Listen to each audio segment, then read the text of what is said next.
दोस्तों पेंशनरों की पेंशन को बढ़ाया गया है। कितना बढ़ाया गया है, क्या है, इसको लेकर जानकारी, सारी जानकारी इसी वीडियो में मिलेगी। तो वीडियो को पूरा ध्यान से देखना, बिल्कुल भी स्किप नहीं करना। तो चलिए क्या है सारी खबर यहाँ पर हम जानते हैं। जैसे कि यहाँ पर आप देख सकते हैं दोस्तों, अभी के नियम के अनुसार कर्मचारी जब रिटायर होते हैं तो उनको उनकी अंतिम बेसिक का 50% पेंशन के रूप में दिया जाता है और ये पेंशन 9,000 रुपये से कम नहीं होनी चाहिए।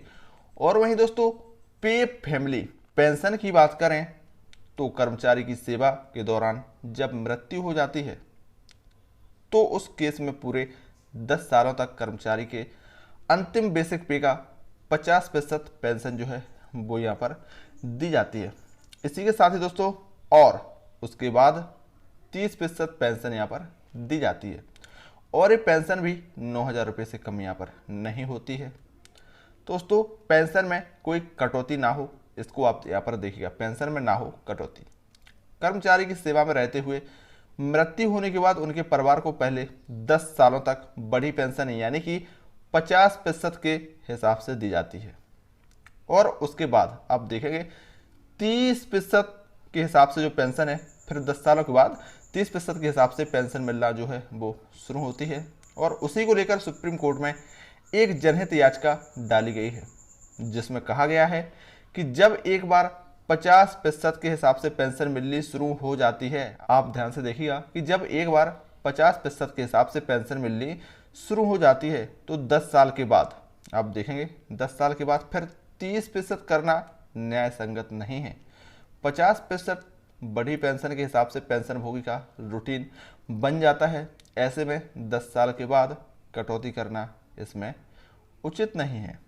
दोस्तों यहाँ पर आप देखेंगे सुप्रीम कोर्ट में जनहित याचिका दायर, इसी को लेकर सुप्रीम कोर्ट में एक जनहित याचिका डाली गई थी जिसमें कहा गया एक बार जब पेंशन 50% के हिसाब से मिलनी शुरू हो जाए या शुरू हो जाती है तो उसके बाद में उस पेंशन को कम करना यहाँ पर उचित नहीं है। दोस्तों आपको बता दूं तो आप यहाँ पर ध्यान से देखना, आपको बता दूं कि कर्मचारी सेवा में रहते हुए अगर कम समय में ही उस स्वर्गवासी हो जाते हैं तो ऐसे में उसके परिवार के पालन पोषण का पूरा बोझ उनकी जो विधवा पत्नी है उस पर आ जाता है और उनकी आय का जो एकमात्र स्रोत होता है, साधन होता है, वो पारिवारिक पेंशन ही यहाँ पर होती है। तो ऐसे में 30% पेंशन में गुजारा करना काफ़ी मुश्किल यहाँ पर हो जाता है।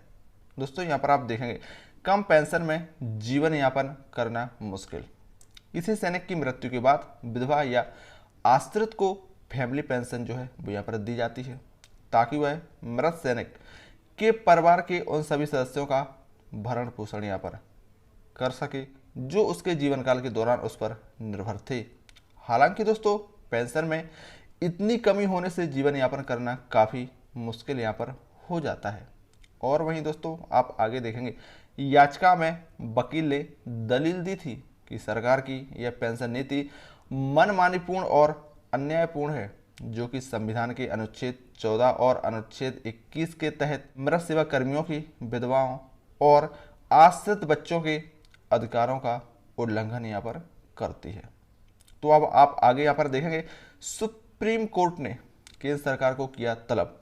वकील की दलील सुनने के बाद सुप्रीम कोर्ट ने केंद्र सरकार को इस मुद्दे पर जवाब मांगा है कि सुप्रीम कोर्ट ने कहा है कि पेंशन धारकों की कठिनाई को देखते हुए क्यों ना यहाँ पर जो आजीवन पर्यंत 50% के हिसाब से फैमिली पेंशन का लाभ यहाँ पर दिया जाए और इसके साथ न्यूनतम फैमिली पेंशन जो है 9,000 रुपये से बढ़ा के 15,000 रुपये यहाँ पर इसे किए जाए।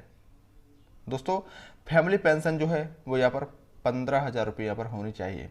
आपको बता दें कि देश भर में पूर्व सैनिकों की लगभग 6.50 लाख यानी कि 6,50,000 विधवा पेंशन भोगियों में से लगभग 85% यानी लगभग 5,53,000 जेसीओ ओआर रैंक के कर्मियों की विधवाएं हैं।